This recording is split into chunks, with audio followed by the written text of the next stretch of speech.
Queridos, vamos abrir a escritura no livro do Apocalipse, capítulo 3.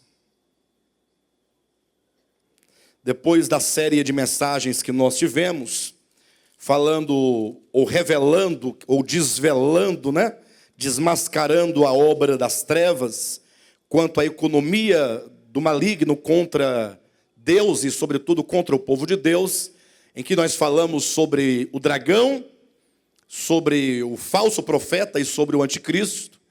Hoje nós queremos falar um pouco sobre nós, o nosso posicionamento frente a isto que nós temos visto, frente a isto que nós temos recebido.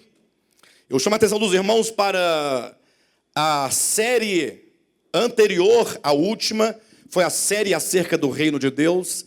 Eu até peço que os irmãos, em nome de Jesus, acessem lá a nossa página, nosso canal no YouTube, e assistam as 3 ministrações sobre o reino de Deus. E que os irmãos atentem para a última série que tivemos, a trilogia Dragão, Anticristo, Falso Profeta.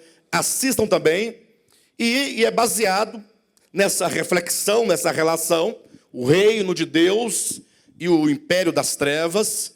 E nós estamos como aqui no meio dessa batalha. Há uma batalha acontecendo. Nós, enquanto igreja, e, portanto, eu quero hoje trazer uma palavra que nos chama a atenção para o sermos igreja, para o fato de sermos cristãos, o nosso posicionamento, ou mais particularmente, o que é que nós devemos de fato restaurar em nossas vidas para que tudo mais que precisamos aconteça.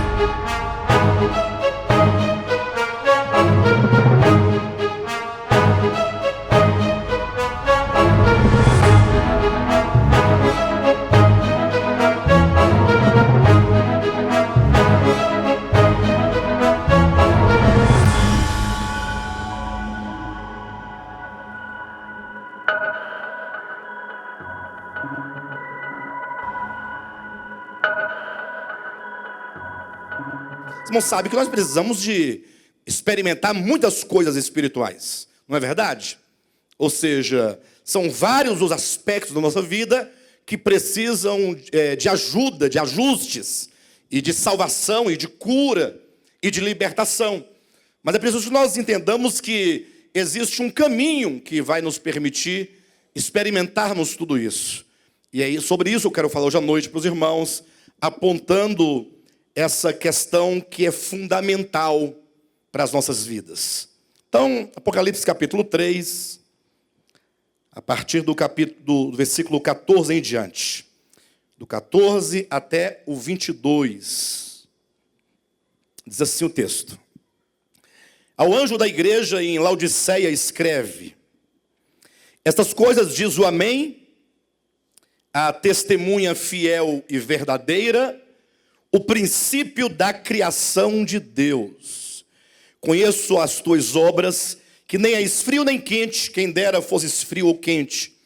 Assim, porque és morno, e nem és quente nem frio, eu estou a ponto de vomitar-te da minha boca, pois dizes, estou rico e abastado, e não preciso de coisa alguma, e nem sabes que tu és infeliz, sim, miserável, pobre, cego e nu.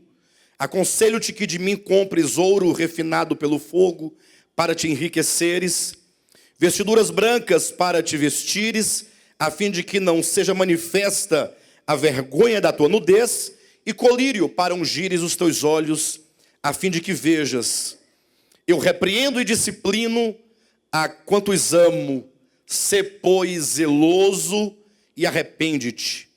Eis que eu estou à porta e bato. Se alguém ouvir a minha voz e abrir a porta, entrarei em sua casa e cearei com ele e ele comigo. Ao vencedor, dar-lhe-ei sentar-se comigo no meu trono, assim como também eu venci e me assentei com meu Pai no seu trono. Quem tem ouvidos, ouça o que o Espírito diz às igrejas. Interessante porque essas cartas, nós lemos apenas a última, A carta à igreja em Laodiceia é a última de 7 cartas, que começa no capítulo 2. Éfeso, Esmirna, Pérgamo, Tiatira, Sardes, Filadélfia e Laodiceia. Essas cartas são proferidas pelo próprio Jesus. É o Cristo de Deus glorificado que aparece em visão a João na ilha de Patmos. E ali ele fala, João escreve as cartas e envia às igrejas que estão na Ásia Menor, Éfeso, Esmirna e assim até Laodiceia. Então ela começa na voz do Filho, né? Como que diz? Assim diz aquele que, aí Cristo se apresenta com algumas características peculiares, certamente se apresentando a si mesmo como solução para os problemas daquela igreja. E as cartas terminam dizendo, quem tem ouvidos ouça o que o Espírito diz às igrejas. Então nós temos aqui o Cristo de Deus, que fala às igrejas, que é o Espírito de Deus que fala às igrejas. Então, antes de tudo, quando nos deparamos com essa carta, eu sei que é uma carta, no caso, a carta à igreja de Laodiceia, bastante saturada, talvez aqui nesse ministério, pelas inúmeras vezes que já foram ministradas, né? Muitas mensagens ministradas sobre esse tema, mas de antemão, ouçamos o que essa carta diz, como quem ouve Cristo falar a nós, como quem ouve o Espírito Santo falar a nós. Imagine só se, porventura, alguém dissesse para você assim, você gostaria de ouvir o que o Espírito Santo tem a dizer a você? Já observaram que as pessoas, elas gostam de ouvir Deus falando com elas? Sim ou não? Sobretudo nos movimentos, né? Pentecostais ou neopentecostais, as pessoas estão sempre muito ansiosas e muito desejosas de que Deus fale com elas mediante profecia, ou revelação, ou visão, ou por meio de uma pregação. Mas me parece que o povo de Deus, a igreja, de maneira geral, não no sentido especificamente de uma ou outra denominação, mas no geral os cristãos, eles desejam que Deus fale a eles alguma coisa. O problema é que nem sempre Deus nos fala aquilo que nós queremos ouvir. Porque geralmente nós queremos que Deus fale aquilo que nós queremos que Ele nos fale. Aí fica tipo aquela coisa combinada, sabe? Eu combino com Deus aquilo que eu quero ouvir, e Ele então se compromete comigo em falar exatamente aquilo que eu quero ouvir. Mas as coisas não funcionam dessa maneira. Na verdade, quando Deus nos fala, primeiro Ele fala baseado numa necessidade que nós temos. Deus não fala aquilo que nós queremos ouvir.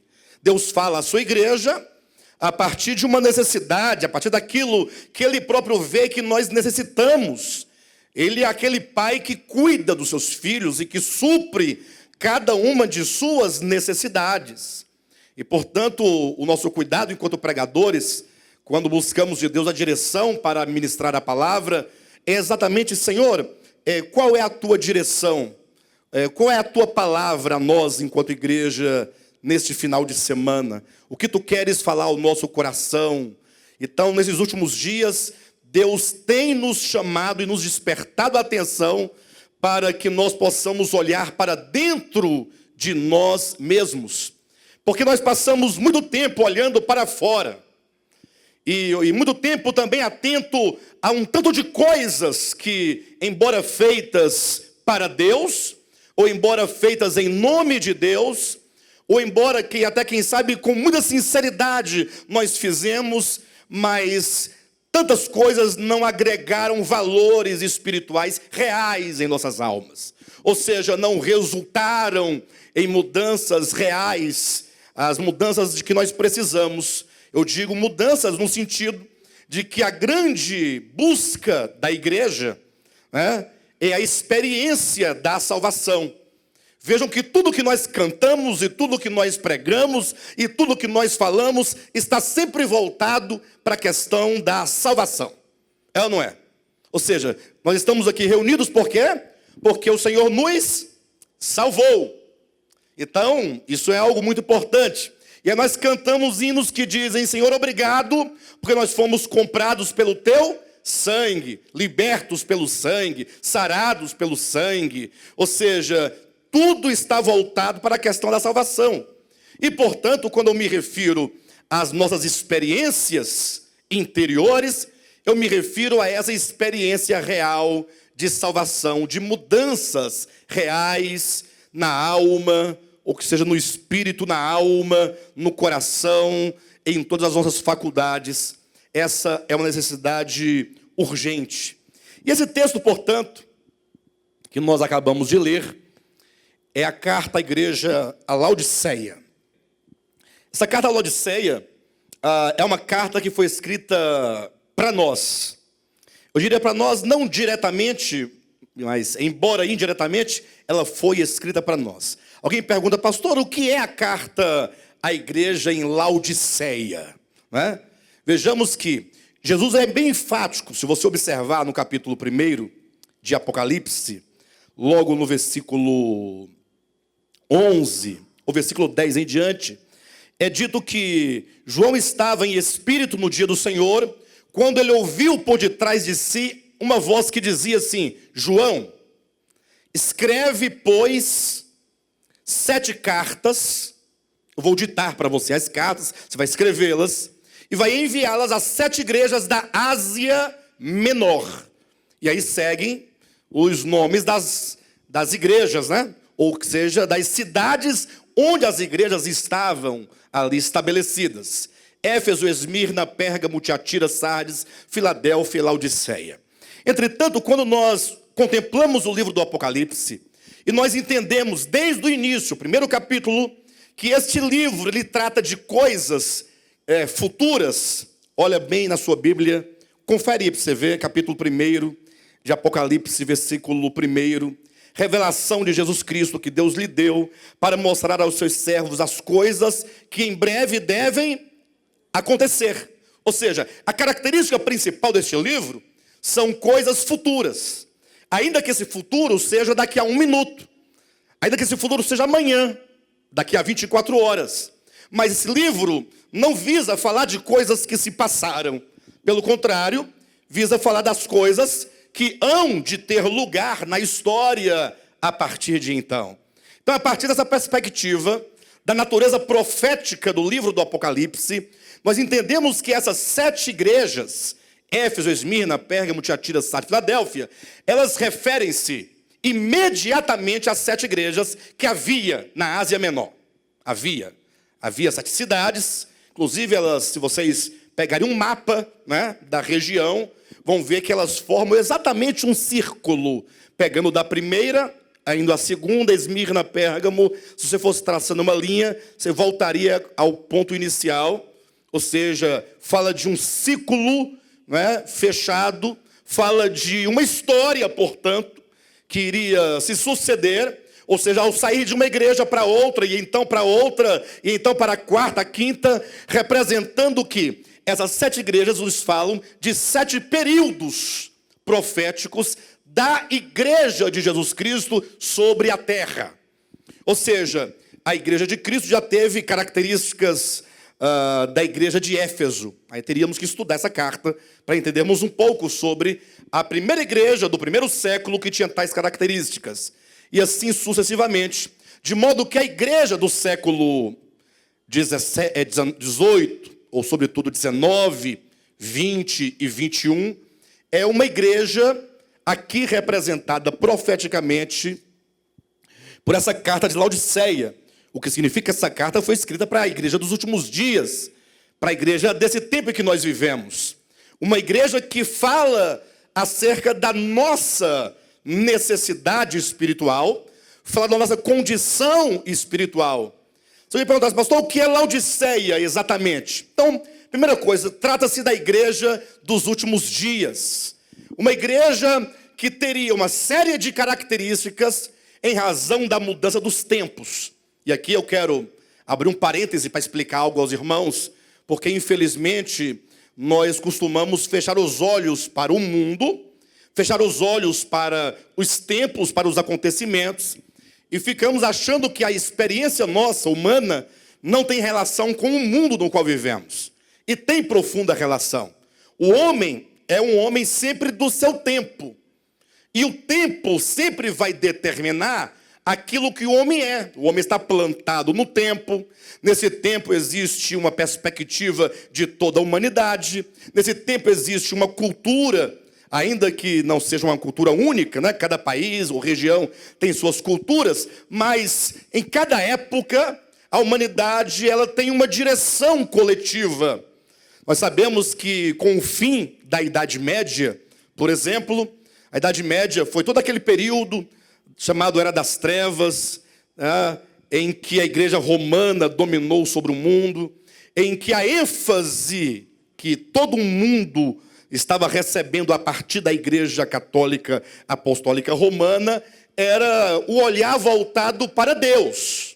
Lógico que não era exatamente o olhar voltado para Deus, o eterno, o verdadeiro, mas as ideias, a mensagem, tudo o que se fazia e se realizava no mundo se justificava a partir de Deus, porque a Igreja Romana tinha o controle de todas as coisas, tinha até domínio sobre os reinos da terra. Então, tudo o que se fazia se justificava em Deus. Poderíamos dizer que foi uma era teocrática ou teocêntrica, em que Deus, teoricamente falando, era o referencial. Mas cuidado, porque nem sempre quando você fala ou age em nome de Deus, significa necessariamente que Deus está ali no centro. Ou seja, o próprio Cristo advertiu dizendo assim, olha, muitos naquele dia me dirão, Senhor, em teu nome nós fizemos milagres, em teu nome nós realizamos curas, em teu nome nós profetizamos, em teu nome, em teu nome, em teu nome. E Jesus então lhes responderá dizendo, apartai-vos de mim, vós os que praticais a iniquidade, porque eu nunca vos conheci. Mateus capítulo 7, versículos 21, 22 e 23. E portanto, quando eu digo que durante a era das trevas, da Idade Média, foi uma era em que tudo se justificava a partir de Deus, é porque a Igreja Católica Romana, agindo em nome de Deus, usava Deus como escudo, usava Deus como a justificativa. Então, matava-se milhares de pessoas, mas por que está matando assim? Não é porque está contra Deus e Deus está ofendido e Deus não se agrada, porque feriu a doutrina de Deus, porque está ofendendo a igreja de Deus, então se justificava em nome de Deus. Então, quando se tomava, por exemplo, as terras dos agricultores, dos fazendeiros, as cruzadas, tudo se fazia em nome de quem? Não, é porque Deus é que está no comando, que está ordenando. Quando se vendiam indulgências, não, se vendia em nome de quem? De Deus. Nesse sentido é que é dito que era uma era em que as pessoas estavam, de alguma forma, com o seu olhar e o seu coração voltados para Deus. E isso, de certo modo, no sentido individual, é muito positivo. Ter o coração e o olhar voltado para Deus. Agora, é negativo uma instituição dominar em nome de Deus, usar o nome de Deus e, mentindo em nome de Deus, fazer o povo errar. Isso é negativo. Mas ter uma época, existir uma época, ou haver uma época em que as pessoas têm temor a Deus, em que elas se preocupam com Deus, em que elas olham para Deus, se voltam para Deus, isso é muito importante. E eu estou dizendo isso exatamente porque com o fim da Idade Média, alguns movimentos, eu dizia essa semana passada, eles vão surgindo como que dando à humanidade uma nova direção. O fim da Idade Média, com a queda do poder hegemônico da Igreja Romana sobre os reis da terra, o que é marcado com o movimento de reforma protestante, começa dali. Aí vem depois a Contra-Reforma, que vai trazer o movimento barroco. Mas aí vai surgindo vários movimentos históricos, como quem vai conduzindo o olhar da humanidade para um outro lado, para uma outra direção. Nós vamos encontrar o Renascimento, o Iluminismo, as revoluções, a francesa e a Revolução Industrial, e então o surgimento das muitas ciências. Então, vejam que Laodiceia, ela vai nascer exatamente num contexto em que Deus, ele é tirado de foco. Ou seja, os homens vão continuar a crer em Deus. A religião não vai acabar nunca. A religião não acaba. Enquanto houver homem, haverá religião. Entretanto, essa época de Laodiceia, ela vai surgir exatamente no momento em que os homens estão se tornando cada vez mais homocêntricos, cada vez mais antropocêntrico. É uma era de descrença, é uma era de falta de fé. Jesus profetizou esse tempo, e olha que ele disse há 2000 anos, referindo-se aos nossos dias: quando vier o Filho do Homem, na sua segunda vinda, achará porventura fé sobre a terra? Ele aponta então para uma época em que a fé, o amor, estaria escasso. Lembra daquele outro texto, que em Mateus 24, que Cristo falando sobre os últimos dias, ele fala: e por se multiplicar a iniquidade, o amor de muitos, de quase todos, se esfriará. Ou seja, as escrituras proféticas, elas falam acerca do tempo em que nós estamos vivendo.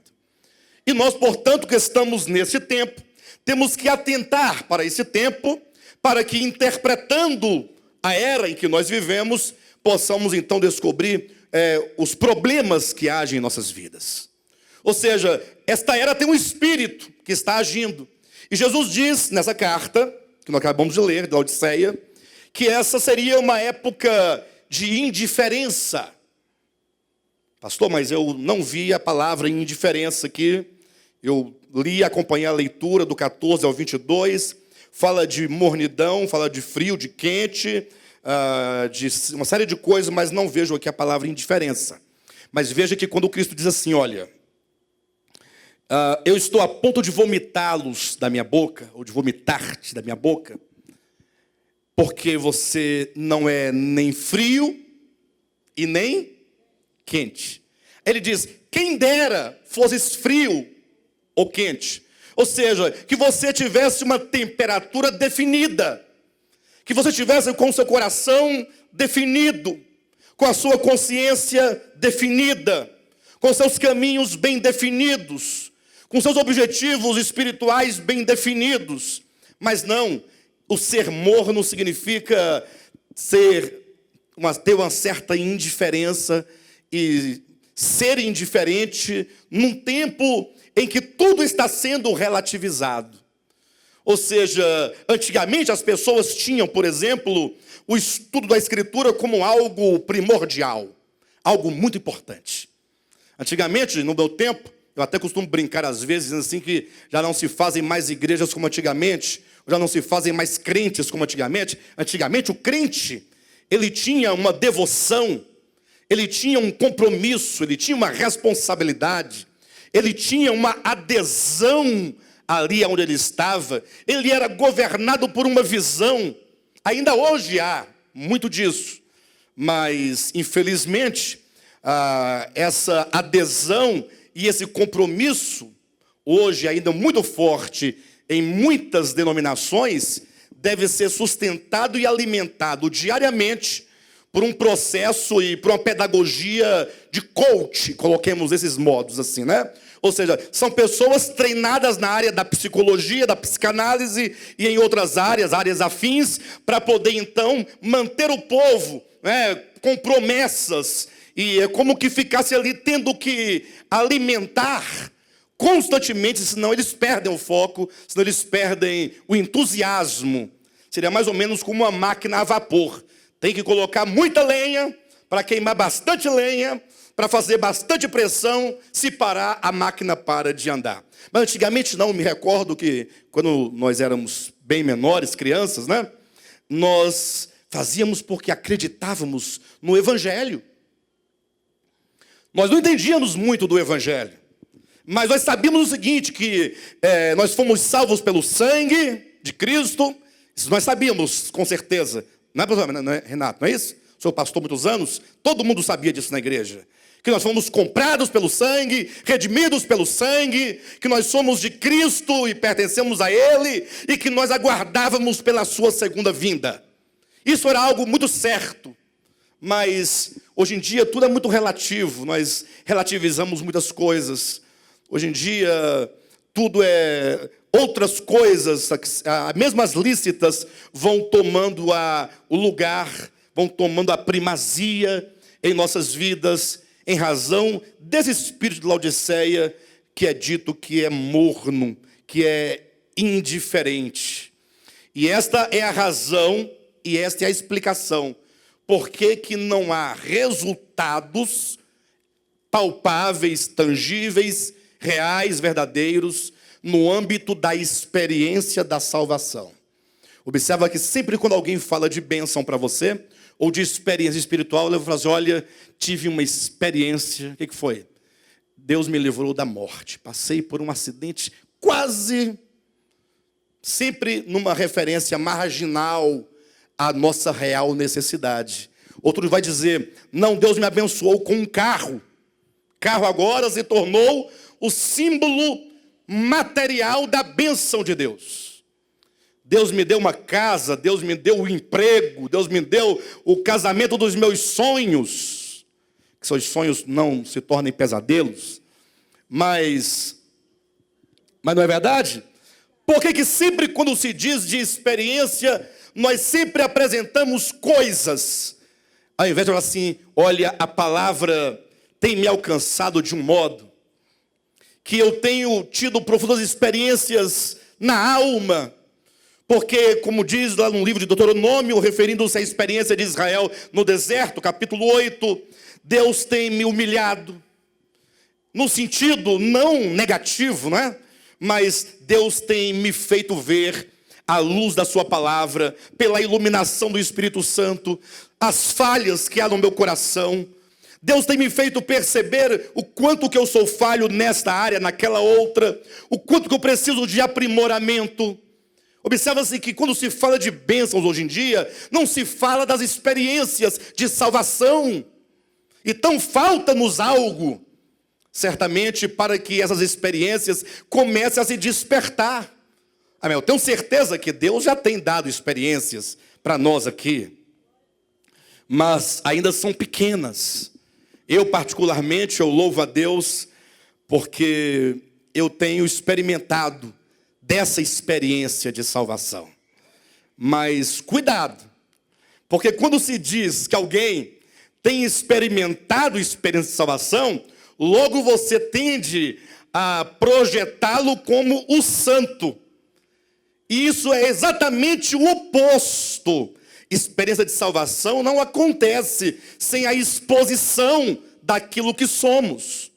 Por isso que Davi, ele orava dizendo, Senhor, dá-me a conhecer os meus dias, para que eu reconheça, a minha fragilidade. Quanto mais revelação, quanto mais luz, mais você gera reconhecimento.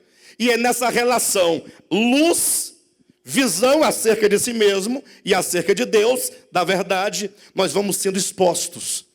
Aí nós sentimos tristeza, mas não uma tristeza carnal, ou mesmo maligna, mas uma tristeza segundo Deus que gera arrependimento, que gera mudanças. Então Deus vai nos iluminando, Ele vai nos mostrando, nos revelando, vai nos expondo, vai tirando as nossas máscaras, as nossas vestes, as capas babilônicas com as quais nos cobrimos para esconder aquilo que nós somos. E aí a experiência vai acontecendo. E aí nós então vamos passando a confessar. Porque confessar não é você repetir uma oração, como alguém diz assim, olha, ore comigo e confesse seus pecados. Senhor, eu confesso os meus pecados. Isso não é confessar, isso é falar. A confissão é algo que procede de dentro. Sabe quando você está conversando com uma pessoa, e aí você chega naquele momento mais profundo do diálogo com aquela pessoa, e você fala assim, eu posso ser sincero com você? A pessoa fala assim, pode. Eu quero fazer uma confissão. Ou seja, é algo que vem de dentro. Vivemos numa época de Laodiceia de muita superficialidade. Não somente de indiferença, mas de superficialidade. Nós, por exemplo, cantamos coisas, e hoje mesmo eu pensava sobre isso, e sempre eu penso sobre isso na minha casa. Agora, geralmente quando eu me deparo com uma canção, eu fico olhando a letra, e eu fico pensando, Senhor, como pode ser isso? Porque imagine você cantando uma canção, dizendo, Senhor, reina sobre mim. Senhor, reina sobre mim. Vamos refletir duas coisas antes de nós prosseguirmos. Você sabe o que implica o Senhor reinar em você? O que significa reinar sobre você? Vamos pensar, se Ele vai reinar sobre você primeiro, quem é o rei? Ele ou você? Ele é o rei, você é o servo. Então, se Ele é o rei sobre a sua vida, você não manda mais a sua vida. A partir de agora, você não manda mais. Você agora é governado pela vontade soberana de Deus, a quem você invocou para que Ele reinasse sobre a sua vida. Sim ou não? Quando nós falamos, Senhor, reina. Aí no Nada Show ainda coloca 4 vezes. Reina, reina, reina, reina. O que é certo, não é para reinar, mas tem que reinar sobre nós mesmos. Mas vocês observam que o que nós estamos dizendo? Você quer mesmo que Ele faça isso? Você quer mesmo? Que a partir de hoje, todas as tuas vontades sejam submetidas à vontade dEle? Todas as suas vontades sejam submetidas à vontade dEle. E caso haja alguma contradição, algum embaraço, algum impedimento, alguma diferença, você abre mão então da sua vontade absolutamente. Olha o que nós estamos dizendo. Aí o Jailson disse sim repetidamente, e eu acredito piamente no que ele está dizendo. Não duvido nada da sua vontade e desejo, da sua declaração. Agora é que vem a segunda reflexão. Bem, se nós queremos, Rosirene, você quer que Deus reine na sua vida. Eu sei disso. Pastor Renato quer, eu quero. Todos nós queremos. Não há nenhum cristão que não seja um crente genuíno, sincero na sua fé, que diga, não, eu não quero que Ele reine na minha vida. Não acredito nisso. Agora, poxa, se nós queremos, então, de duas uma, as nossas vontades já foram todas submetidas a Ele, e, portanto, não há nada mais a ser feito, o reino dele já está operando em nós, certo? Ou então, uma vez que nós queremos e invocamos nas nossas canções, quem não quer é Ele.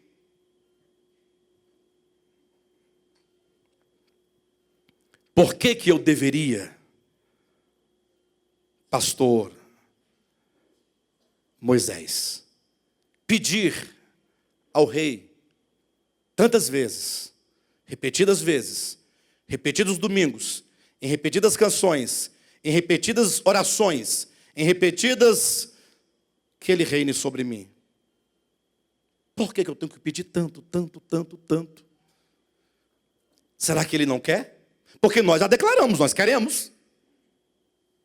Ou você não quer? Não, nós queremos. Eu quero saber se a outra parte quer, a outra parte é Ele. Será que Deus quer reinar sobre nós? Ele diz assim, quando orardes, orareis assim. Pai nosso que estais nos céus, santificado seja o teu nome, venha a nós o vosso... Ora, se Jesus nos ensina a orar dizendo, venha o teu reino sobre nós, então é vontade de Deus. Então, da vontade dele eu não duvido. Das nossas eu também não duvido. O problema é que esse reino não ocorre numa relação meramente contratual, numa assinatura de caneta. Não é porque você falou que quer, e você foi batizado, agora está tudo certo esse reino. O problema é que o reino de Deus é uma questão de dentro de nós. E que se alguma coisa dentro não estiver no foco correto, não vai dar certo. Não é que nós somos insinceros ou não sinceros. Não é isso. É que pode ser o caso que nós estejamos, como diz o apóstolo Paulo, dando um golpe, desferindo golpes no ar.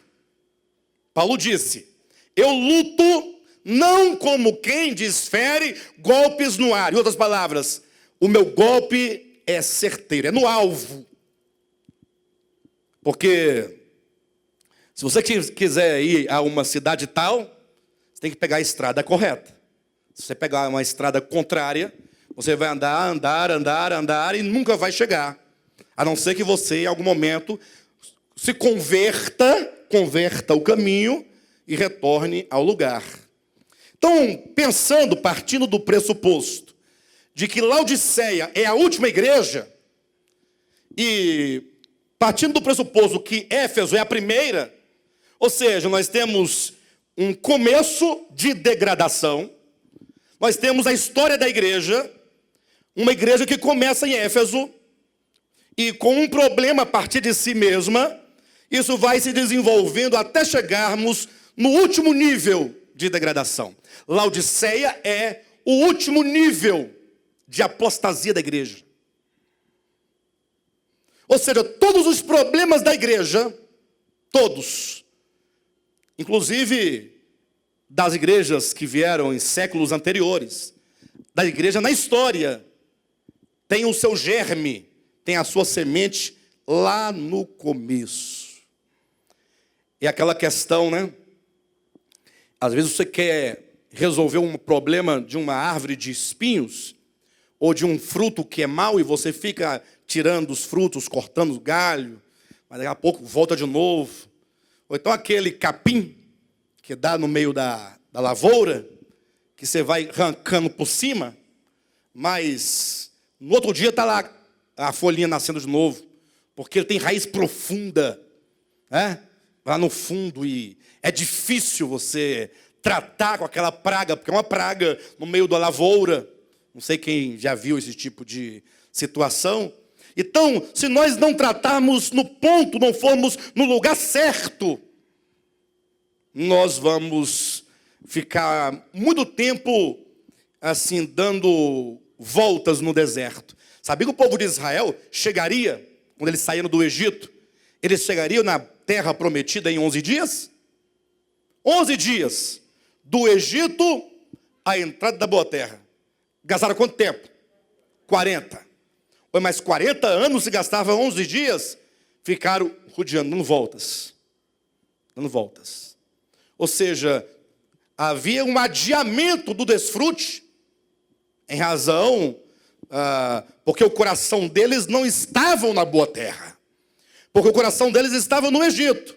E aí, como os dons de Deus são irrevogáveis, e eles não podem retornar ao Egito, então ficavam ali no deserto, dando voltas. E às vezes nós ficamos assim, passa 1 ano, 2 anos, 5 anos, 10 anos. Crente, não desvia não, crente.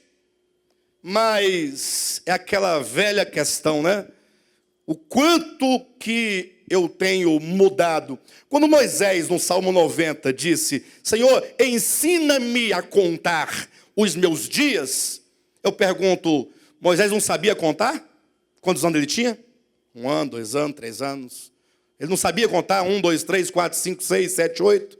Sabia ou não sabia? E por que ele está pedindo, ensina-me a contar os meus dias? Bem, pelo menos ele está dizendo, Senhor, ensina-me a valorizar cada dia, para que eu não perca nenhum dia de minha existência, sem que esse dia seja vivido para ti. Essa é a ideia de Moisés. Ele viveu naquele tempo. Então, nós precisamos de recuperar onde tudo começou. Não tratando-se agora da queda do homem, mas tratando-se agora da apostasia da igreja, do afastamento da igreja.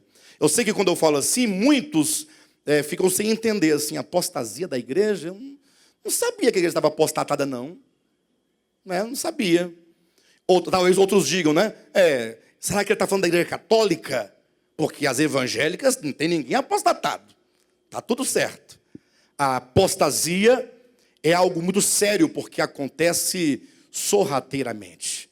E acontece muitas vezes em nome de Jesus, em nome de Deus. É quando Jesus perde a centralidade e agora outras coisas ocupam lugar. A carta de Laodiceia diz assim, olha, imagine Cristo dizendo a Laodiceia. Imagine só se ele aparecesse aqui agora, nesse momento, palpável, tangível, e dissesse assim, olha, conheço as tuas obras. Ele conhece. Que nem és frio nem quente, quem dera fosses frio ou quente. Assim, porque és morno e nem és quente nem frio, estou a ponto de vomitar-te da minha boca. Observa que ele está dizendo, ele está dando a explicação. Assim, porque és morno, porque você não é frio e porque você não é quente. Se você fosse frio, não te vomitaria. Se fosse quente, não te vomitaria. Mas porque és morno, o problema está nessa indiferença que gera a superficialidade, que gera o orgulho. Olha o que vai dizer, versículo 17. Pois dizes, e aqui começa uma descrição, uma revelação, um desmascaramento do nosso ser, do nosso coração. A igreja dos dias atuais é uma igreja que diz assim, olha, nós somos ricos e abastados e não precisamos de coisa alguma. Eu pergunto para a igreja, olhem para mim, em nome de Jesus, do que nós precisamos? Mas eu não me refiro a coisas materiais, não. Porque em termos materiais, a igreja, a instituição mais rica vai dizer que precisa. Você nunca vai ver uma instituição enorme, milionária ou bilionária, dizendo, irmãos, olha, parem de ofertar, porque nós já temos dia demais da conta, dá para a gente viver até Jesus voltar, ainda sobra ainda para o reino milenar e até um pouquinho para a eternidade. Será que alguém falaria isso? Então não estou dizendo acerca de dinheiro, porque se falar de dinheiro, todo mundo vai dizer que precisa, ninguém vai dizer, somos ricos e abastados. Abastados é que nós estamos abastecidos e, portanto, não somos carentes de dinheiro. Não é de dinheiro que está falando. Aqui são coisas espirituais. É uma igreja que, no âmbito da sua necessidade espiritual, ela não consegue se enxergar.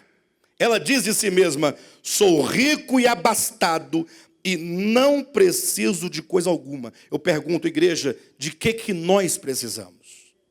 Nós. Se alguém aqui essa noite pensa que não precisa de nada, ou que pensa assim, não é que eu não preciso de nada, sempre precisa, né? Mas relativamente falando, nós já temos o suficiente, né? Ou seja, nós estamos bem. Eu sei que não chegamos ainda onde precisamos chegar, mas estamos bem. Então, nós nos encaixamos aqui. Ou será que nós somos uma igreja e precisamos ser uma igreja? Não que nós precisamos ser uma igreja pobre, porque ser pobre, miserável e infeliz não é necessidade, é uma condição a qual Cristo repreende na carta. Mas nós precisamos de enxergar o que nós somos. Enxergar. O problema está na visão espiritual. Olha como diz o texto. Pois dizes, estou rico e abastado e não preciso de coisa alguma, e nem sabes, vocês não sabem. Ou seja, é preciso que haja uma revelação para que você saiba de algo. Saber o quê? Que és. Que és. Está na sua Bíblia isso? Não. E nem sabes que tu és infeliz, sim, miserável, pobre, cego e nu. E a prova de que essas coisas que não são materiais é o versículo 18. Aconselho-te que de mim compres. Ou seja, nós somos convidados a comprar o ouro para nos enriquecermos, para nos tirar da nossa miséria. Somos convidados a comprar dele, de Jesus, vestes para cobrir a nossa nudez. E somos convidados a comprar de Cristo colírio para ungir os nossos olhos, a fim de que nós vejamos. Então, se ele disse, compres de mim, significa que essas coisas que nos faltam, essas coisas das quais confessamos, ou as coisas que nós não precisamos delas, são coisas espirituais. Nós precisamos de recuperar essa vida cristã conforme a vontade de Deus. Mas como? Olhando para o começo. O começo está em Éfeso, na igreja de Éfeso, na carta à igreja em Éfeso. Apocalipse capítulo 2, versículo 4. O Senhor diz o que acontece nessa igreja. E se este ponto não for resolvido, nenhum outro se resolverá. Pastor Renato, que tem muitos anos de pastoreio, e talvez o pastor Moisés também, Josué também tem bastante tempo, outros pastores que estejam aqui, porventura, podem dar o seu testemunho. Alguns de vocês, até vocês que não são pastores, não importa, quem já acompanhou um processo de divórcio de um casamento falido? Processo de divórcio de um casamento falido. Ou seja, o casamento não chegou ao divórcio porque o divórcio é um longo processo. É muita luta até assinar, até averbar a certidão de casamento averbada com divórcio. É um processo, não é um processo? Mas quando chega aquele ponto, mas e antes de chegar naquele ponto? O casamento falido, acabado. Chegou ao divórcio porque estava falido, já acabado. Não tinha jeito. E aí você tentou de todo jeito. Orou, repreendendo os demônios da casa. Está cheio de demônio. Os demônios estão aqui dentro e está causando briga entre o casal. Então, tira os demônios. Orou, tirou o demônio. Então, graças a Deus, ufa. Pronto, mais um casamento restaurado. 2 dias depois, corre, pastor, corre. Socorro, pelo amor de Deus, está acabando tudo. Aí divorciar. Pastor, corre. Não é demônio, o demônio já foi embora. Agora é o quê? Agora é falta de campanha. Aí faz a campanha. Aí, agora resolvido. Mais um pouquinho, lá vem o pastor correndo de volta. Agora ele está falido. Tudo que você fizer, não se resolve. Porque o elemento primordial não tem. Porque quando tem um elemento primordial, tudo se resolve. Quando não tem um elemento primordial, nada resolve. Depois de passar por todas as instâncias e todas as situações, aí o pastor fala assim, para mim aqui chega. Aí quando o pastor fala, ufa, eu esgotei tudo que tinha para fazer, ele fala assim, eu aconselho uma terapia de casal. Procura aí um terapeuta, um profissional, porque eu já fui demônio, já orei, já gritei, já fui para um monte, já taquei água benta, já deu dízimo dobrado, fiz tudo. Agora, terapia. Aí vai no terapeuta, vai, no final, infelizmente não deu. Eu pergunto, por quê? Faltava o elemento primordial. Sem ele, não adianta. Tudo que nós fizermos na nossa relação espiritual com Cristo, nós enquanto igreja, sua noiva, em relação a ele, o nosso noivo, tudo que nós fizermos para resolver os problemas de relacionamento com Deus, o que reflete diretamente no relacionamento com o nosso próximo, não vai resolver se o elemento fundante do casamento, se o elemento primordial, sustentador, basal, faltar. Capítulo 2 de Apocalipse, versículo 4. Tenho, porém, contra ti que abandonaste o teu primeiro amor. Aqui está a semente de toda a apostasia da igreja. Se você olhar para a igreja enquanto noiva de Cristo, isso aí ninguém tem dúvida. A Escritura está repleta de citações da igreja enquanto noiva de Cristo, enquanto esposa do Cordeiro. Agora imagine que essa igreja, neste aguardo pelo regresso do seu noivo para as bodas do casamento, ela não perde o primeiro amor. Porque se ela tivesse perdido, ela poderia argumentar dizendo, olha, puxa vida, foi um lapso, né? Eu acabei perdendo, eu deixei ali, mas quando eu olhei já não estava mais. Alguém me furtou, eu não vi o momento, eu não sei onde eu deixei. Não, aqui diz, tenho porém contra ti que abandonaste. Foi abandonado, foi largado, foi trocado por outra coisa. Outras coisas substituíram na nossa relação com o Senhor o amor. Porque o amor, ele é tão simples. O amor é admiração, é desejo, é vontade de estar perto, de manhã, de tarde, de noite. É emoção. Quem ama se emociona. Quem não se emociona, né? O amor emociona. O amor, ele é visceral, né? Ele nos faz estremecer. Pra vocês terem uma ideia, veja a declaração de amor.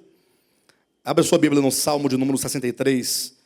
Olha a declaração do salmista, falando acerca do que ele sentia pelo Criador. Salmo 63. Salmo de Davi. Davi estava no deserto. E aí ele começa a dizer assim para Deus. E olha para mim agora, por gentileza, aqui, Davi. Gente, Davi não foi fácil. Davi não foi fácil. Quem conheceu o irmão Davi? Aquele que matou Golias com aquela pedrada. Quem conheceu Davi? Eu conheci, lendo a história dele. Davi era como você, mesma coisa. Davi fosse um pouquinho pior do que você. Davi tinha uns problemas meio graves. Davi era terrível. Queridos, Davi, esse salmo aqui é de Davi, eu vou lê-lo daqui a pouquinho. Davi era um camarada assim, ó, sabe? Quando tinha guerra em Israel, ele não gostava de ir para a guerra. Sabiam disso? Ele mandava lá os oficiais, e mandava os exércitos, mas ele mesmo ficava em casa, em plena tarde, ó, tirando aquele soninho da tarde. É o sono da beleza. Dizem, né? É o sono da beleza, porque é tranquilo. Davi aí acordava, dava uma andada assim lá nos jardins do palácio, olhando aquele ar fresco. De vez em quando chegava a notícia como é que estava a guerra, ele sabia que estava tudo bem, porque afinal lá estava a arca do Senhor que garantia a vitória. Davi, em certa ocasião, para vocês terem uma ideia da situação de Davi, viu uma mulher muito bonita, chamada Betseba, tomando banho, né? Agora, o que ela fazia tomando banho? Numa situação para ser vista, também não sei, a Bíblia não fala. Mas o cenário se montou de um jeito que teve escape. Mas Davi não escapou. Mas Deus mandou o escape. Davi olhou e falou, o que está acontecendo? Espera aí. Aí Davi mandou chamar um servo e falou assim, quem é aquela mulher? Aqui é o escape. Ó. Olha o escape de Deus na boca do servo dizendo, aquela é a mulher do teu servo Urias que está na batalha. Pronto. Não é o escape? O que eu quero com a mulher do meu servo que está batalhando por mim? Mas o problema é que Davi era meio inconsequente. Mulher de quem? Ele não entendeu. Urias. Quem é Urias? Urias. Manda chamar. Quem quer? Manda chamar. Lá vem Betseba. Se o rei mandou, quem discute? Eu também não vou dizer que ela também não estava interessada no rei, né? Porque afinal estava tomando banho, voltada para o jardim do rei. Provavelmente o rei poderia vê-la. Sim ou não? Enfim, Davi cometeu adultério com Betseba. Esse é Davi. O irmão Davi, hoje, em qualquer uma das igrejas, estaria excluído. Talvez não, porque ele era o rei, né? Se ele for o dono da igreja, aí, mas, por todos os efeitos, eu quero que vocês entendam a relação. Quem era Davi? Mas a história da Davi não para por aí. A mulher não ficou grávida. E o problema não é ficar grávida. O problema é que como é que a mulher fica grávida se o marido está há 6 meses na guerra? Puxa vida, porque se o marido estivesse em casa, não. É a cara de Davi, mas é mera coincidência. Ninguém vai imaginar isso do rei Davi. Hein? Não é não? Mas o pior é que o homem não está em casa, está na guerra. Aí, ou seja, no final das contas, a mulher vai acabar entregando quem é o pai do menino. Não vai ter jeito. Aí Davi é esperto, inteligente. Ele gostava de resolver os problemas espirituais dele assim, dando o seu jeito. Aí teve uma ideia brilhante. Manda chamar Urias, coitado, está lá cansado. Tempo que não vê a mulher. Fala para ele vir descansar uns 3, 4 dias na casa dele, porque aí é o caso que eles vão ter as coisas. 3 ou 4 dias em casa, não vai não? 6 meses separado. Aí veio em casa, tomou um banho, tomou uns 2 copinhos de vinho. Aqui os copos do povo de Israel eram umas taças desse tamanho. Cada tagalada era tuf. Já virava os olhos, já ficava meio, né? Imagina.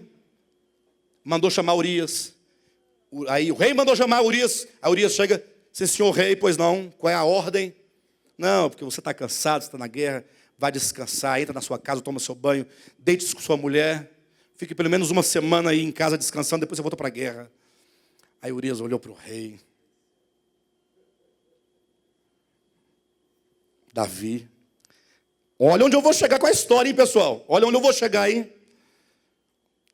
Rei, o senhor me perdoe, mas eu não posso ter esse prazer enquanto a arca do Senhor está na batalha.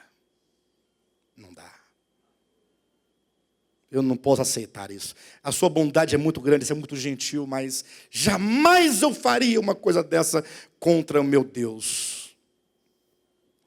Aí o rei então, aguenta aí. Foi lá, pensou, rapaz, esse caboclo é difícil, viu? Ideia boa. Vou convidar para um jantar. Taco ele, vinho nele, ele fica ruim. Já viu o bebê pensar alguma coisa? O bebê vai para casa, né? Dormir com a mulher, tem tanto tempo. Chamou ele para um jantar. Taca vinho nele. Taca vinho. Vinho. Urias ficou ruim. Pensa num discípulo. Discípulo não, num irmão, um servo ruim. Não é, pastor Moisés? Hein? Ruim. Mas esse homem ruim foi para casa, porque não podia dormir na rua, se deitou do lado de fora. Não entra. Estou ruim, mas não entro. Não perdeu o juízo, ele sabe. Ele está entendendo tudo. Não entrou. Davi. Eu ia falando aqui uma coisa. Escreveu uma carta. Lacrou, selou, entrega para o seu comandante Joabe nas mãos dele. Na carta dizia: coloque Urias na linha de frente de batalha para ser alvejado. E Urias pegou a sentença de morte dele e levou. Conclusão? Joabe colocou ele na frente, Urias morreu. E Davi ficou o quê? Graças a Deus, homem difícil de morrer. Para completar, Davi falou assim: já que a mulher agora é viúva, traga para cá, joga no harém, mais uma mulher para compor o meu harém. O que vocês acham do irmão Davi?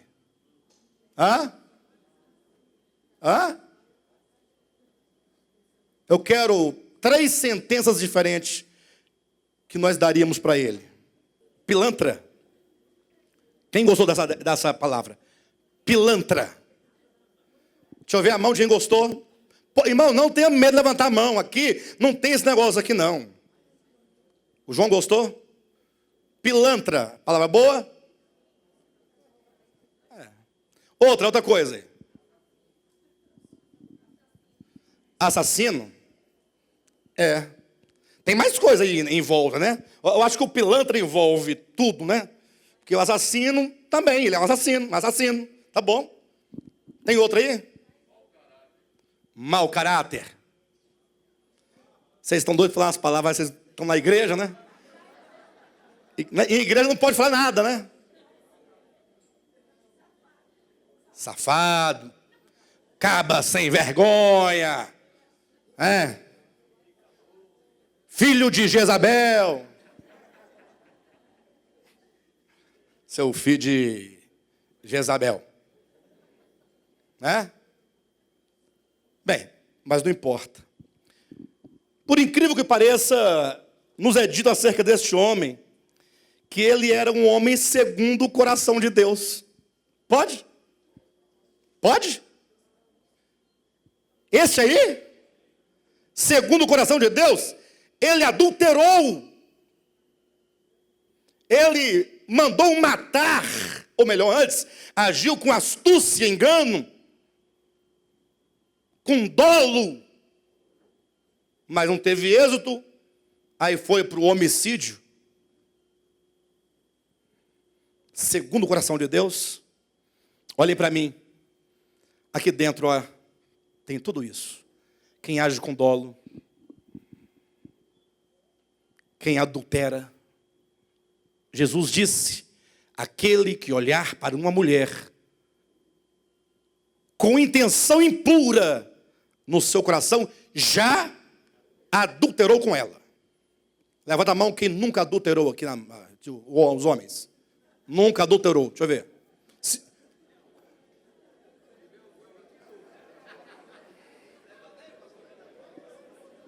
Pessoal, olha para mim. Eu vou repetir, olhem para mim. Todo mundo aqui, ó. Todo mundo comigo. Ei, pessoal, ajuda aí. Aquele que olhar para uma mulher com intenção impura no coração, já adulterou com ela. Quem é que nunca olhou para uma mulher com intenção impura? Por favor, gente. Não, do Renato eu não duvido nada, né?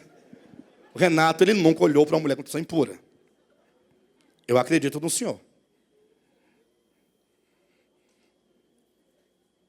Acredito. Que bom. Agora, afora o Renato, tem outro. O Renato é rosa, alvo, olhos. Ele é doido de falar. Mas essa pergunta é retórica. Não se constranja a responder que sim nem que não. Quem é o louco? A mulher do lado está aqui com o cotovelo aqui, ó. Né? O irmão está sentindo o cotovelo da irmã bem aqui na costela. Enfim. Mas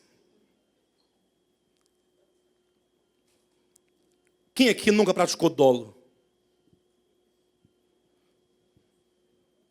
Dolo é um engano que você, no seu coração, você projeta, você arquiteta no coração um engodo, um engano. Até nas coisas lícitas se pratica dolo. Às vezes você quer uma coisa boa da pessoa. Se ela te der ou fizer, está feito. Sim ou não? Mas como fazer com que ela me entregue com as próprias mãos? Se você criar um caminho para conduzi-la a uma decisão, isso é dolo. Você está arquitetando algo, projetando algo. Você está levado à presa. É um engodo. É uma maneira de você enganar. Quem aqui nunca tentou resolver um problema da forma mais fácil possível? Aquela velha questão do jeitinho brasileiro. Davi era brasileiro desde aquela época. As ideias dele. Ué, ele vai dormir com a mulher dele, do outro dia vai embora. De quem é o menino? Pode fazer as contas dar certinho. Olha a maneira. Quem aqui nunca assassinou ninguém? Quase todo mundo levantaria as mãos, né? Talvez. Mas Jesus disse que nós matamos pessoas quando nós as desprezamos. Quando nós as desprezamos. Davi tinha todos os defeitos que nós temos. Não pense você, olhe para mim em nome de Jesus. Não pense você que o pecado do adultério praticado é diferente do pecado de adultério, como diz Jesus, no coração. A diferença está apenas nas consequências. No coração é pecado, no ato é pecado. Para Deus é adultério. Agora, quanto às consequências, é que no coração ninguém fica sabendo. Ninguém te chama de adúltero. Ninguém sabe que você é impuro. Mas Deus sabe. E o outro que vacilou e tal? Não, o outro, todo mundo vai saber, o filho vai nascer, o divórcio vai chegar, a casa vai cair. É uma complicação danada para resolver o problema. Sim ou não? Mas, a despeito de tudo isso, nós somos como Davi. A Bíblia, ela não oculta as misérias de Davi. E se nós fôssemos falar das misérias de Abraão? Chamado amigo de Deus. Se fôssemos falar das misérias de Sansão. Sansão não tinha futuro, pastor Renato. Pastor Renato, Sansão é o extremo oposto a você. Sansão não tinha um pingo de juízo. Pensa num homem mulherengo, era Sansão. Forte, bonito.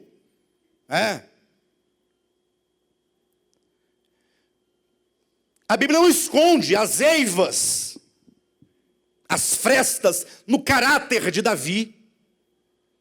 Agora, poxa, o que me encabula, essa palavra, tinha tempo que eu não falava dela. O que me deixa assim é, Davi era um homem segundo o coração de Deus. Por que será? Porque ele tinha o elemento fundamental, que certamente o levou ao longo da sua vida a experiências cada vez mais profundas de salvação. Porque se ele não tivesse esse elemento fundamental, nós vimos em Éfeso, porque abandonaste o teu primeiro amor, misericórdia, 9 horas. Porque abandonaste o primeiro amor. Então, o amor é o fundamento de tudo. É daí que começa. Olha a oração de Davi, Salmo de número 63. Olha como ele amava o Senhor. Ó Deus. Ele não estava na igreja não, queridos. Ele estava no deserto, viu? Porque na igreja nós somos obrigados a orar bonito. Ó, o povo está ouvindo? Convidar aqui o Jair para fazer uma oração final. Aí vem o Jair. Meu Deus e meu Pai.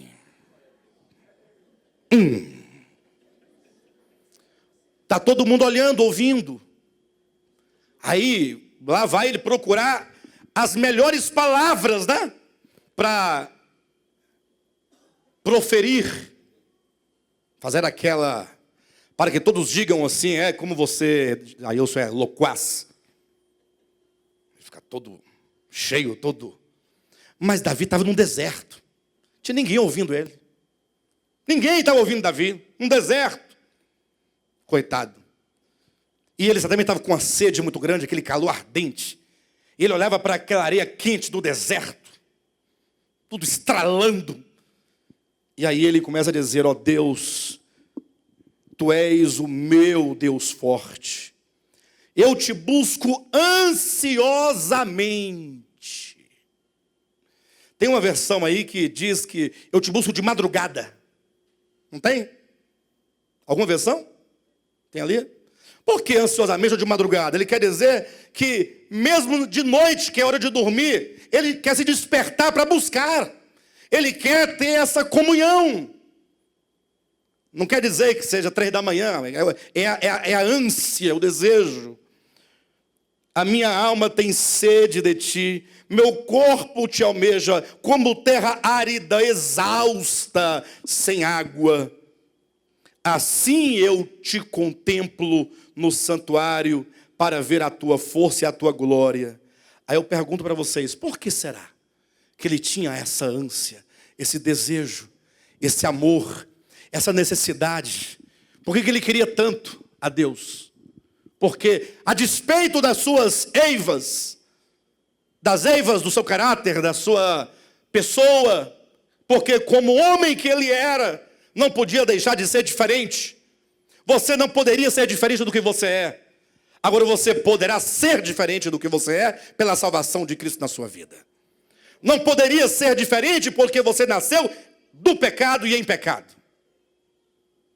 Ou melhor dizendo, você nasceu já de Adão, herdando a consciência caída de Adão. Então, fatalmente, você não tinha como ser um santo. Agora, isso pode mudar. Ou não pode mudar? Eu pergunto, por que Davi tinha essa ânsia, esse desejo por Deus? O que era? Versículo 4 ou 3. Porque a tua graça é melhor do que a vida.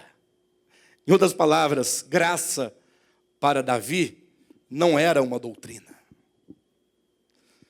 O século 21, igreja de Laodiceia, é uma época de igrejas de doutrinas, de esquemas, de métodos. Pastor, qual é o melhor método para a nossa igreja crescer? Mas simples. Josué, reúna os obreiros para nós aí, vamos. Todo mundo, todos, não quero um obreiro de fora. Tá certo, pastor Josué? Isso é uma ordem, tá? Vamos todo mundo fazer um curso de coach. Todo mundo. É um método. Porque aí nós vamos poder utilizar de ferramentas que, embora lícitas, não são as armas espirituais com as quais se deve lutar. Porque, como diz a Escritura, as armas da nossa milícia não são carnais, mas são poderosas em Deus para destruir fortalezas, anular sofismas, que é a palavra de Deus, a única capaz de penetrar no íntimo do homem e separar juntas e medulas, alma e espírito, e penetrar até o ponto de discernir os pensamentos e os propósitos do coração, e não somente isso, mas julgar, lançando luz, fazendo o homem enxergar. Somente a palavra de Deus pode salvar efetivamente o homem. Só a palavra de Deus regenera o homem. Só a palavra de Deus pode curar o homem, pode salvar, santificar. Como o próprio Cristo orou ao Pai dizendo, santifica-os na verdade, a tua palavra é a verdade. Eu conversei com Josué, não tem 3 semanas, a gente perguntando, e aí, como vai ser, como podemos. E eu falei, olha, nós temos aí os exemplos, mas eu não acredito nesse modelo, eu não acredito nesse, eu não acredito nesse, eu não acredito em qualquer coisa que não seja o poder de Deus, a palavra de Deus para salvar e libertar o homem. Eu não creio. Se, pois, o Filho vos libertar. Antes disso, esse é o versículo 36 de João 8. Antes do 36 tem um 32, né? E conhecereis a verdade. E a verdade vos libertará. Aí sai o 36. Se, pois, o Filho vos libertar, o Filho, portanto, é a verdade.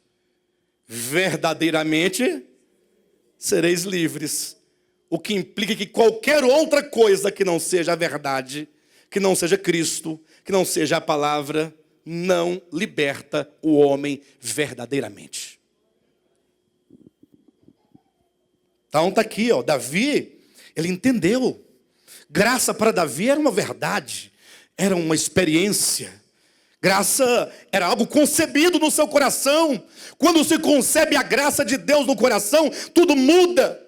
Agora quando você compreende a Deus, quando você entende o quanto Ele nos amou, se você compreender o amor de Deus, como Paulo vai dizer em 2 Coríntios, capítulo 5, versículo 14, ele diz, olha, o amor de Cristo nos constrange. Por que Paulo era tão assim, ávido, tão incisivo, tão constante, tão imperativo? Ele era tão generoso na obra de Deus. Por quê? Por que Paulo era assim, tão... Por qual motivo? Ele diz, o amor de Cristo nos constrange. Ó, ele era constrangido, não era obrigado, ele não era empurrado, ele não era ameaçado, ele não era engodado, não tinha um engodo. Tem crente que só vai pelo engodo. Só vai pelo engodo. O pastor coloca um engodozinho. Sabe o que é engodo? Quando você coloca, por exemplo, um pedacinho de queijo na ratoeira, isso é um engodo. O queijo é o engodo. Você quer matar o rato. Esse desgraçado, esse rato. Eu vou matar. Mas como ele é ligeiro, ele se esconde nos buracos, ele entra, não consigo. Não, eu vou dizer para ele que eu vou colocar aqui o almocinho dele. Olha, aí vai sorrindo, colocar o almocinho do rato, o almocinho do rato. E eu de longe olhando. Aí você coloca o queijinho, aí o bicho é lerdo. Ai, meu almocinho chegou, lá vai ele comer o almocinho dele. Aí, isso é engodo. Tem crente que só vai no engodo. O pastor tem que mentir, prometer, falar que vai acontecer. Aí a pessoa fica sempre no engodo, na expectativa. E o pastor arrancando a lã, o couro, a gordura. E a ovelha gosta. Só vai no empurrão, só vai no engodo, só vai na ameaça. Cuidado com o diabo, porque o diabo, ele anda furioso ao derredor, procurando alguém para tragar. E nesta noite eu estou vendo que tem um espírito de morte aqui dentro. Aí o povo, está amarrado em nome de Jesus.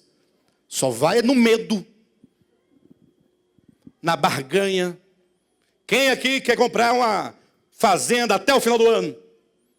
Fazendinha pequena com 10 mil cabeças de gado para começar, gado Nelore. Deixa eu ver as mãos. Até o final do ano, só vocês dois, ninguém quer mais? Mas ninguém quer, mas vocês não estão entendendo, tá bom. Quem quer comprar o apartamento dos sonhos até o final do ano? Vocês são ruins de negócio. Vocês não gostam de apartamento do sonho? A casa própria não quer? O carro próprio não quer? Você quer casar com fazendeiro? Atenção, pessoal, eu vou me encerrar agora. Tudo bem que você pode desejar, não é pecado. Quem quer passar no concurso do ano, o concurso aquele que você está procurando? No MP, na PF, quem quer? Levanta a mão, deixa eu ver. Maravilha. Aí o pastor fala assim, olha, para você ganhar esse 1 milhão, você tem que trazer uma oferta de pelo menos 10 mil reais. Poxa, afinal de 1 milhão para 10 mil, não tá bom não? Aí lá vai o indivíduo, vai lá pegar, assinar o cheque de 10 mil, ó. Pastor, mas eu estou fazendo para a igreja, é para o Senhor, por amor. Então você não quer nada em troca? Nada, nada, nada? Não? Então você deu o cheque, orando ao Senhor, isso aqui não é trocado. Eu não estou te pedindo nada. E não quero nada. Agora, essa onda de ficar, dá tanto para ganhar tanto, faz isso para ganhar aquilo. Porque no mês passado eu dei meu carro para não sei para quem, nesse mês eu já me dei um jatinho. Isso não gera no coração da pessoa de querer fazer o mesmo? Que tal se nós mudarmos isso e começarmos a fazer como João, da Escritura? Ele estava ali, o Cristo crucificado, o sangue caindo. Diz a Escritura em João 19, João estava ao pé da cruz. Por quê que ele estava ao pé da cruz?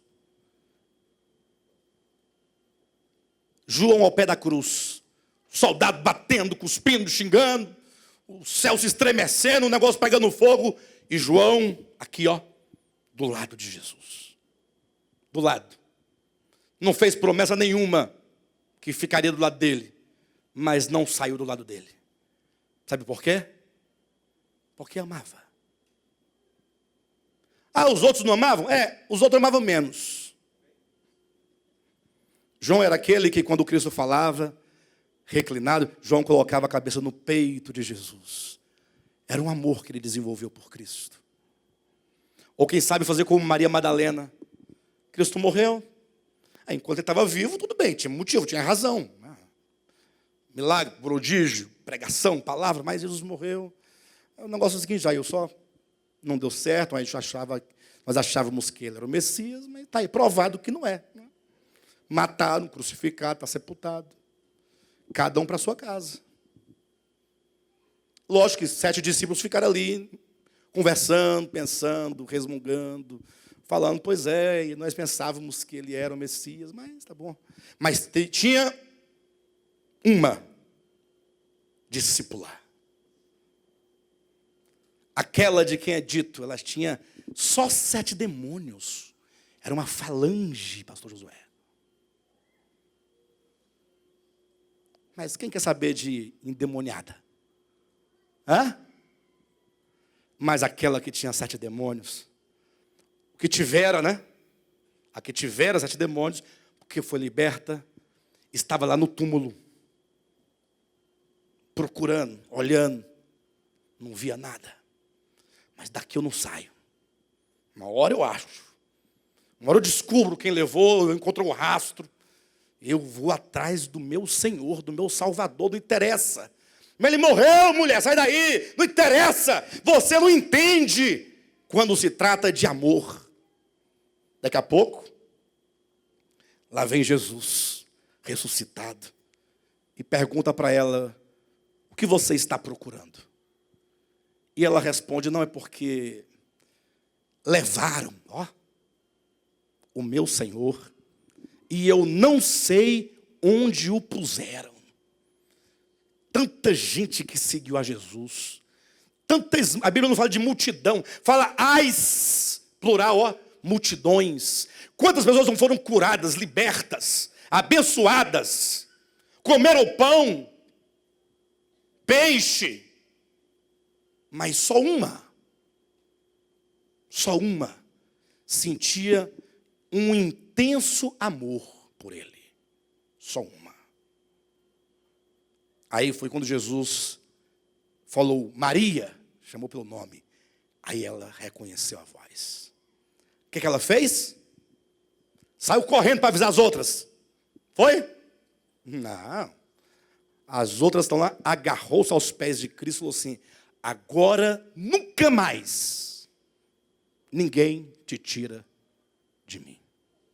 Nunca mais. Agarrada. Vai ficar aqui.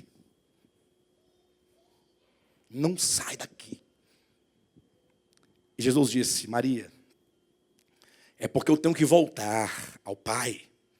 É coisa rápida. Já já eu estou de volta. Faz o seguinte, me larga. Ele sabia que ele não dava conta de sair dali. Não dá, não tem jeito. A mulher agarrou aqui, como é que ele vai? Agarrou pelos pés. Mas faz o seguinte, vai lá e diga aos meus discípulos, e a Pedro também, que eu ressuscitei, estou vivo, e que eles me esperem lá na Galileia, que eu vou me encontrar com eles lá. Mas, Maria, eu preciso me apresentar ao meu Pai. Mas você vai voltar, né? Então tá bom. Aí ela deixou e foi correndo avisar aos discípulos. O amor a Deus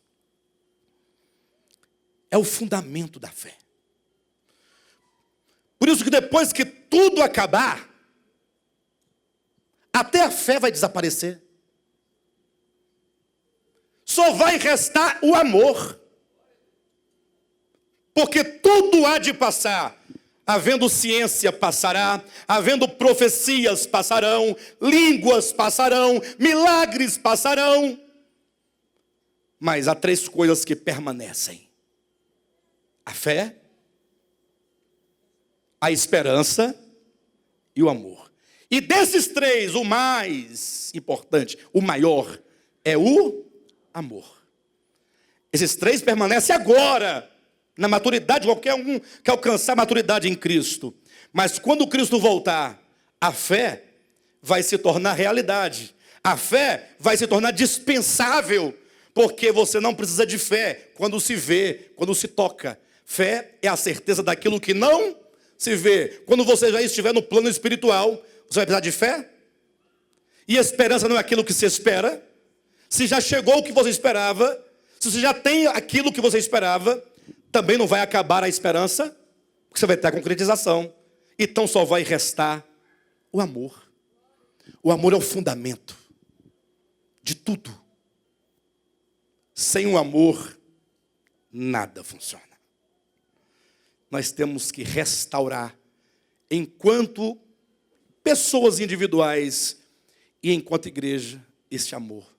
Senhor, eu preciso de te amar, para que todas as doutrinas que falam acerca de ti sejam para mim um desejo de experiência e não um orgulho para apresentá-la.